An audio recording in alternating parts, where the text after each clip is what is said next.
Hello and welcome to my June wrap-up. So in June I read 6 books, which is basically my average, so I'm pretty proud of myself. There is a really big, oh my god, there is a really big book in this stack. There's also some really short books.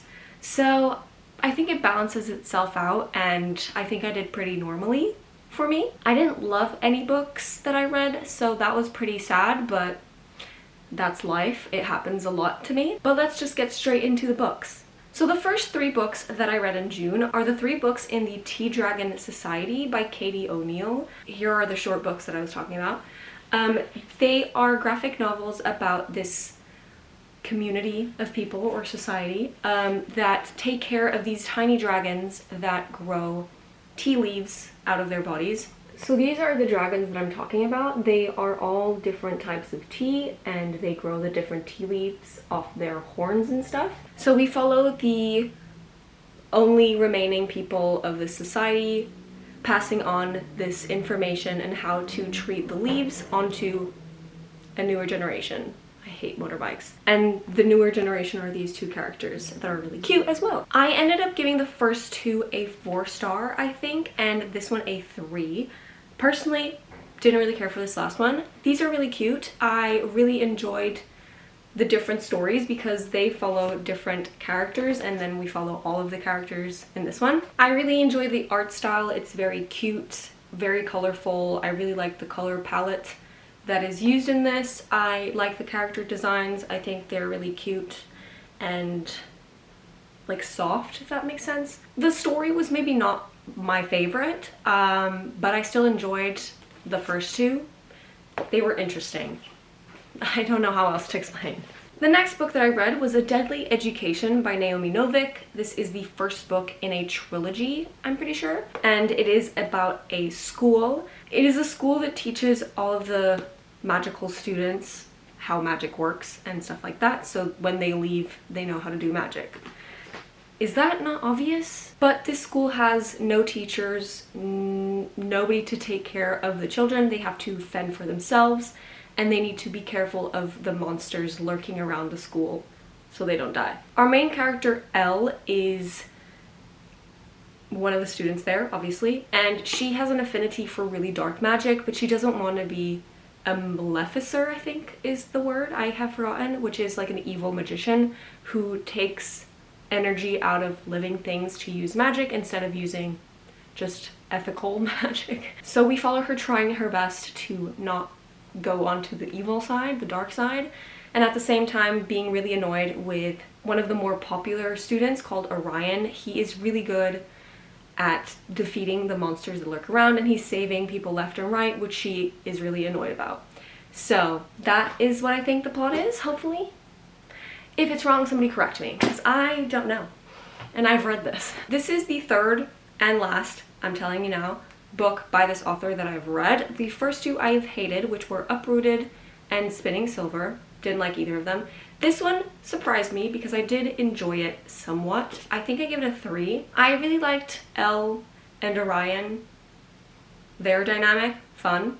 But this is supposed to be YA, and it feels like it's for children. Hopefully, if you've read this and you're watching this, you might get what I mean. If not, maybe it's a unique experience on my part. But this reads like it is Percy Jackson age range, if that makes sense. I just did not feel like this was young adult. They sound and feel like children to me, personally. So that was one of my issues with the book. I also didn't really care for the plot. I don't know where it would go with the following books. I'm not gonna read them, so I will never know. I just don't think this author is for me, basically. The next book that I read is the massive book, which is The Well of Ascension by Brandon Sanderson. The second book that I've read by this author, and not the last, but probably the second last book that I read. This is the second book in the Mistborn Era 1 trilogy. This series is about a bunch of characters. We follow Kelsier, who wants to bring a bunch of people together to do this heist, kind of, to overthrow the kingdom and steal a bunch of metals, because in this world some people are able to control metals to do different things, like, I don't remember what metals are what, but I think steel makes you stronger if you burn it in your body. Stuff like that. It doesn't really make sense if you have not read it, I guess, but yeah. And we also follow Vin, who is one of the people that Kelsier brings into the group. And she is a young teenager who is a Mistborn, who is somebody who controls all of the metals. And so we follow her being trained to be good at that, because she doesn't know she is a Mistborn at the beginning of the series. And we also follow the whole heist thing. I didn't really care for the first book. I didn't care about this one. I will not be continuing with the series, unfortunately for me, because I bought every single one, but whatever. I don't think this genre is for me. I've said this multiple times. I just don't think this is worth putting your time into if... Hold on, wait, let me put my thoughts together before I speak. For me, I don't think this is worth putting in hours of my life, because it's massive, to get nothing out of it. Girl, give us nothing. For me, this book was mostly nothing and then a bunch of plot twists that I could have told you on page 1. This is just not for me. I don't know how to explain this other than that. I don't care for the characters. They die. I couldn't give less of a shit. The romance in this, don't care. The plot, don't care. I just don't care.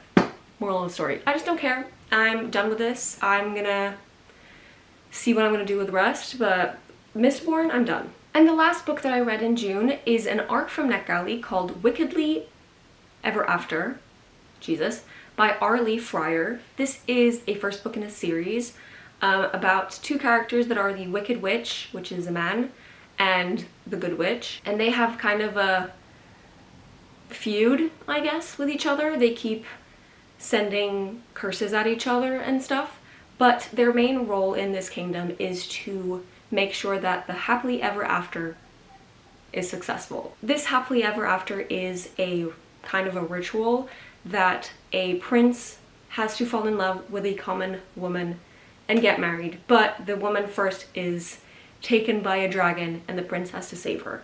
Basically any fairy tale, that's what it is. So the Good Witch makes a love potion for the prince, and the evil Wicked Witch has to make sure the dragon is doing his job. However, this year that we follow in the book, it goes horribly wrong. The prince doesn't care for the princess, doesn't go to save her, and the princess doesn't want to get married. She wants to be a blacksmith. She doesn't want to have anything to do with it. So everything starts going wrong, and we follow the main characters trying to fix what they did. I was kind of excited to read this because it sounded like a fun time. Unfortunately, not for me. I think I give it a 2, maybe, I don't remember, or 2.5. It will be on the screen because clearly my memory was gone. But I just thought that it was okay, more leaning to not good. I didn't like that the main characters are supposed to be 1,000+ years old and they act like teenagers. They also have no clue about anything, which is insane to me. I don't want to spoil, so I can't really go in depth, but some things they did, the choices, the things they said, girl, please, you're 1,000 years old, you should be wise. I think I would have enjoyed the story more if we had followed the princess, or the girl who's supposed to be the main person in the happily ever after. I think that would have been better. There's also a lot of like random shit that I didn't really care for. There was just a lot. I don't think it's for me. It was kind of at times entertaining, but no, I wouldn't recommend it, unfortunately. Yeah, I don't know how to review things, honestly. But those are all the books that I read in June. It was something. These 2 books are being unhauled, which is sad. I don't know. It was half good, half not really good, unfortunately, but whatever.